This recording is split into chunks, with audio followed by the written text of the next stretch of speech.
Texas is coming into Stillwater looking to win their third game in a row. The Longhorns are coming off their first back-to-back wins this season after beating West Virginia and Texas Tech the previous weeks. In those two victories, UT put up over 30 points on the board, after just averaging a little over 20 points in the first 9 games. OSU is hoping to end a 3-game losing streak where the Pokes have averaged a little over 11 points and only 2 touchdowns in the slump. But the Cowboys are still bowl eligible with the win. Same goes for the Longhorns. Weather might have an impact on the game with kickoff temperatures in the 20s with a slight chance of snow.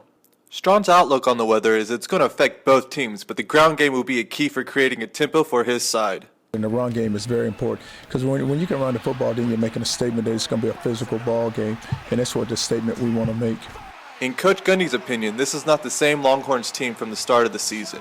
When I watch them now compared to watching them 4 or 5 weeks ago, in my opinion, they're better. They still have good players and guys that meet the size and the quota and the standards for what you look for in college football players. In the 2 back-to-back wins, Texas had 450-plus yards rushing on 80 carries with 6 touchdowns. Texas running backs Jonathan Gray and Malcolm Brown each had a game with 100 yards rushing. Strong says the rushing game has aided their quarterback Tyron Swoops, who hasn't been consistent throughout the season. Important that everybody else around him plays so well just to lift him up. You know, the way we're running the football right now is taking a lot of pressure off of him. But we haven't solely had to put it on his shoulders, and I don't know where we would be. And that's why it's so important for everybody else on that offense to play well.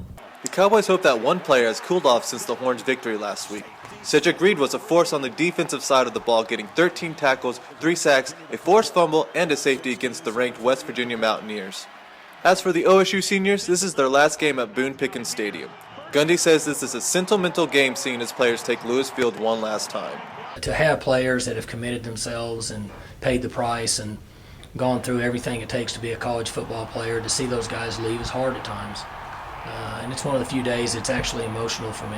A victory Saturday would grant those seniors one last chance to go bowling in the postseason. For Ohio State TV, I'm Tanner Godwin.